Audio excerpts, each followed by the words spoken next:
আসসালামু আলাইকুম। আমি তাহমিনা ইসলাম আপনাদের সবাইকে স্বাগত জানাচ্ছি টিআই কিচেনে। আজকে আরেকটি মজার পাকোড়ার রেসিপি নিয়ে চলে এলাম।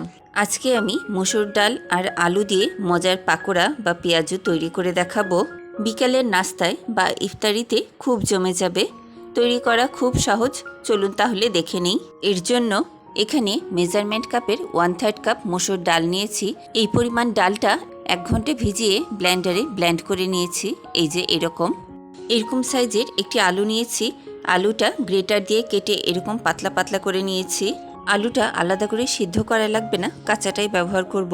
একটা বাটি নিয়েছি, বাটির মধ্যে ব্লেন্ড করা ডালটা ঢেলে দিব। ফ্রেন্ডস, এখানে একটা টিপস দিব।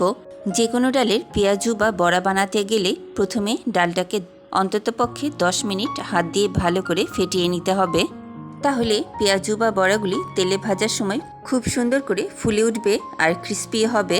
এই তো ডালটা ফাটা হয়ে গেছে আমার, আর ডালটা কতটা ফুলে উঠেছে দেখতেই পাচ্ছেন। ডালটা মাখানোর জন্য এখানে 2টা পেঁয়াজ কুচি করে নিয়েছি, 3-4টা কাঁচামরিচ কুচি করে নিয়েছি, কিছুটা ধনেপাতা কুচি করে নিয়েছি। আর এখানে মশলার মধ্যে 1/4 চা চামচ করে হলুদ গুঁড়া আর মরিচের গুঁড়া নিয়েছি, আর হাফ চা চামচ করে জিরার গুঁড়া আর ধনার গুঁড়া নিয়েছি। এখন এখানে স্বাদ মতো লবণ দিয়ে পেঁয়াজ কাঁচামরিচ ধনেপাতাটা ভালো করে মেখে নিব। এবারে মশলাগুলো দিয়ে দিব। মশলার সাথে পেঁয়াজ কাঁচামরিচ ধনেপাতাটা ভালো করে মেখে নিব। এই তো পেঁয়াজ মরিচ মশলা মাখানো হয়ে গেছে। এবারে ডালের মধ্যে আলুগুলো ঢেলে দিব। মশলা মাখানো পেঁয়াজ মরিচগুলো দিয়ে দিব। এবারে হাত দিয়ে সবগুলি উপকরণ ভালো করে মেখে নিব। এই তো আমার মাখানো কমপ্লিট হয়ে গেছে। এবারে ভাজতে চলে যাব।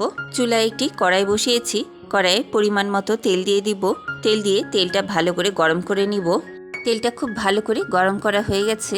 এবারে পেঁয়াজু বা পাকোড়াগুলি একটা একটা করে ছেড়ে দিব। পেঁয়াজু বা পাকোড়াগুলি খুব গোল করে শেপ করে ছাড়তে হবে এমন না, এটা যতটাই বাঁকা তারা হবে ততটাই দেখতে সুন্দর লাগবে। এক ধাপ পাকোড়া তেলে দিয়ে দিয়েছি। পাকোড়াগুলি এক পাশ কিছুক্ষণ ভেজে তারপরে উল্টে দিব। পাকোড়াগুলি এবারে উল্টে দিব।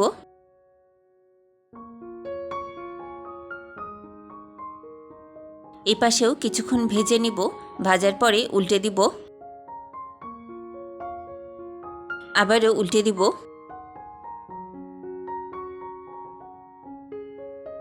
পেঁয়াজগুলো ভাজা হয়ে গেছে, এবারে তুলে নিব। পেঁয়াজগুলি তুলে তেল ছড়িয়ে উঠিয়ে নিব। এখন বাকি পেঁয়াজগুলো তেলে ছেড়ে দিব।